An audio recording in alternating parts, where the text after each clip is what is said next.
Hello children, in the previous video in part 1 of Dear Departed 2, we have seen the discussion which was happened between Mr. Abel Merriweather and his two daughters and son-in-laws, and it was stopped with Elizabeth came out to reveal the robbery which was done by her sister Mrs. Slatter, that is Amelia, and her husband Henry. Now let us see what she was telling to her father. Please look at page number 46. Mrs. Slatter, Mrs. Jordan, rising. I will tell you what's been going on in this house, father. Nothing short of robbery. Mrs. Slatter, be quiet, Elizabeth. Mrs. Jordan, I will not be quiet. Oh, I call it double-faced. Henry, now, Elizabeth. Mrs. Jordan, and you too. Are you such a poor creature that you must do every dirty thing she tells you? Abel, rising, thumping the table. Damn it all! Will someone tell me what's been going on? Mrs. Jordan, yes, I will. I will not see you robbed. Abel, who's been robbing me? Mrs. Jordan, Amelia and Henry. They have stolen your clock and bureau. Working herself up, they sneaked into your room like thieves in the night and stole them after you were dead. Henry and Mrs. Slatter. Shh, quiet, Elizabeth. Mrs. Jordan. I will not be stopped. After you were dead, I say. I will not be stopped. After you dead, I say. So here, what she was trying to tell her father was, Daddy, sister Amelia and Henry, they both tried to rob you, and when you were dead, they brought the bureau and your clock down to their room. They want to give an image that they belongs to them. So that's why they have stolen your slippers, stolen your bureau, stolen your clock, everything, and they have brought down. Then Mrs. Amelia and her husband, that is Henry, they both were trying to stop Elizabeth. Then she said, no, I'm not going to be stopped. I don't stop. I should reveal what had happened to my father. And she said, Daddy, after you dead, they sneaked into your room. They came into your room like robbers and they robbed all these things. Then Henry also tried to stop Elizabeth. Shh, Elizabeth, please stop, don't talk. Means then she shouted at Henry, saying that you dirty fellow, your whatever wife says, you just nod your heads for all those things. So you should not do that. When she is doing something wrong, you should try to stop her, but you don't do that. Like that, she started scolding back at Henry, and this made irritated. This made an irritation to Mr. Rebel, and he shouted, damn it, please tell me what is going on in the house. Who robbed me and who was dead? What is happening? I didn't understand your words, Elizabeth. Then she's trying to clear her father's doubt. Abel, and who's dead? Mrs. Jordan. That means Elizabeth was saying, you. Abel, but I'm not dead. Mrs. Jordan, no, but they thought you were. A pause. Abel gazes round at them. Oh, so that's why you are all in black today. You thought I was dead. He chuckles. And that was a big mistake. He sits and resumes his tea. So then he shouted at Elizabeth, first tell me who was dead. Why I was dead? I'm alive. Yes, father, you were alive. But they thought that you were dead. Then he understood the clear picture of what was happened when he was sleeping in his room, and he resumed to his seat and having his cup and a cup of tea, and he started talking to his family members.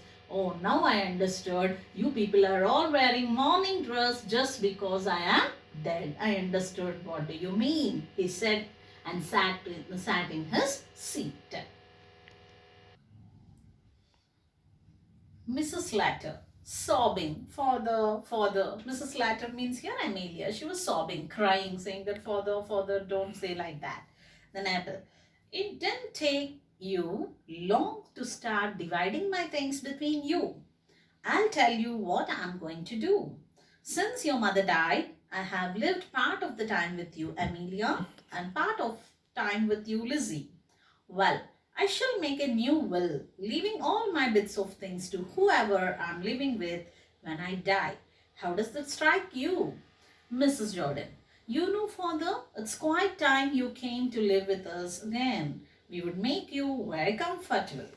Mrs. Latter, no, he's not been with us as long as he was with you. Mrs. Jordan, I may be wrong, but I don't think father will fancy living on you after what's happened today. Abel, it seems to me that neither of you has any cause to feel proud about the way you have treated me today. So what he was telling, he was telling that I understood what love and respect you people have towards me.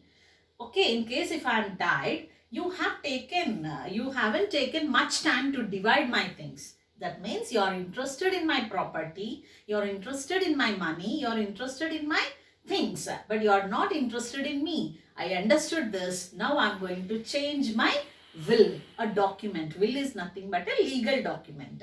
So I'm going to change my will, and now I'm going to write a new will stating that with whomever I'm staying when I died, that person is going to get all my bits and pieces, is going to get all my bits of things. That means whatever property I have, that person is going to take those. So I'm going to alter my will, change my will. That is a legal document, he said.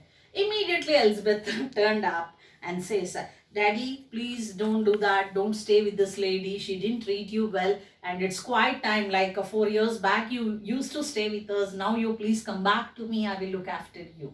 Then Amelia said, no, Daddy, you have been there with Elizabeth for 5 years and you have been only for 3 to 4 years with me. So 5 years haven't been completed. So you should stay with me. So like this, the two daughters and the two sisters were fighting with each other. Then he said, both of you have no right to stay with me. I'm not going to stay anymore. You don't have any love and respect towards me. And that's why I'm not going to stay with any one of you, he said. Then, Mrs. Slater, if I have done anything wrong, I'm sure I'm sorry for it. Mrs. Jordan, and I can't say more than that too. Abel, it's a bit too late to say it now. Neither of you care to put up with me. So Slater, that means Mrs. Amelia, she was telling, Dad, if I have done something wrong, please excuse me, I'm sorry. Then Elizabeth also told the same thing. Dad, I also can say that I'm sorry for whatever I have done. Please excuse me. Then Abel said, it's a bit late to say it now. So you are late. You didn't realize my importance in your life. So I'm not going to stay with any one of you. You both of you have no right to stay with me or to put up with me, he said. Then Mrs. Slater and Mrs. Jordan, no father, no. So these two girls started crying, no father, please don't say like that. Of course, Abel, hey, you both say that because of what I have told you about leaving my money. Well, since you don't want me, I will go to someone that does. So Abel realized that. See, I told that when I die, with whom I die, I'm going to leave my property to them, I said. That's why you people, both of you are quarreling that please come and stay with me, please come and stay with me. Other than this, there is no reason, there is no love, there is no respect towards me. I understood that and I'm not going to stay with any one of you. I'm going to live with someone who deserves me, who loves me, who cares for me. So I'm going to that person, he said. Then Ben, come Mr. Merriweather, you have got to live with one of your two daughters. Children, look at page number 48. I will tell you what I have got to do. On Monday next, I have got to do 3 things. I have got to go to the lawyer and alter my will. And I have got to go to the insurance office and pay my premium. And I have got to go to St. Philip's Church and get married.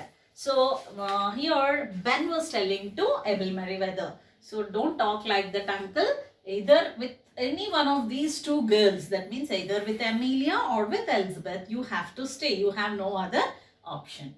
Then Abel Merriweather was telling, okay, first listen what I am going to say. This Monday, I have 3 important tasks, 3 important jobs which I have to do.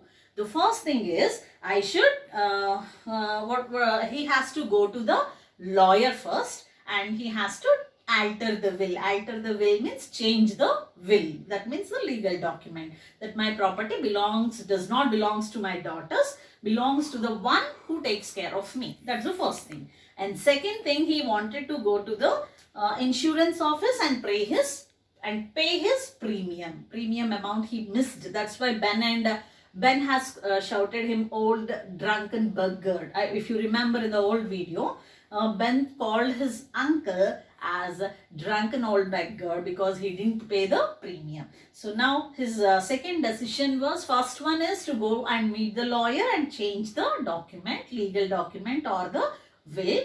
And second decision is he wanted to go to the insurance office and pay the premium. And third thing is he wanted to go to St. Philip's Church and get married. And this is the third thing. The third thing was the very, very important thing which has made everybody shocked. That means this old man is going to get married. So everybody was shocked, who is going to marry this old man. Ben and Henry, they opened their mouth so wide and said, what? Then Mrs. Jordan, get married? Mrs. Slater, he's out of his senses. Abel, I say, I'm going to get married. So now Ben and Henry, they both were shocked. This old man, about 80 years old, he's going to get married. What? They were shocked. Then Jordan was, what? Getting married? Whom? Like that she has given an expression.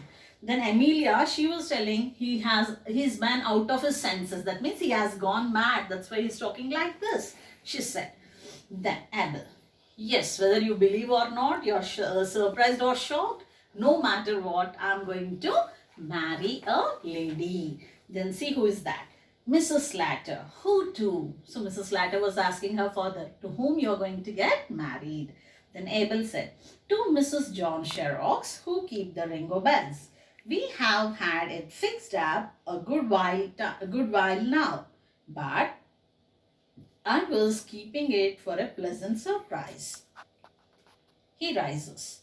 I felt I was a bit of a burden to you, so I found someone who would think it a pleasure to look after me.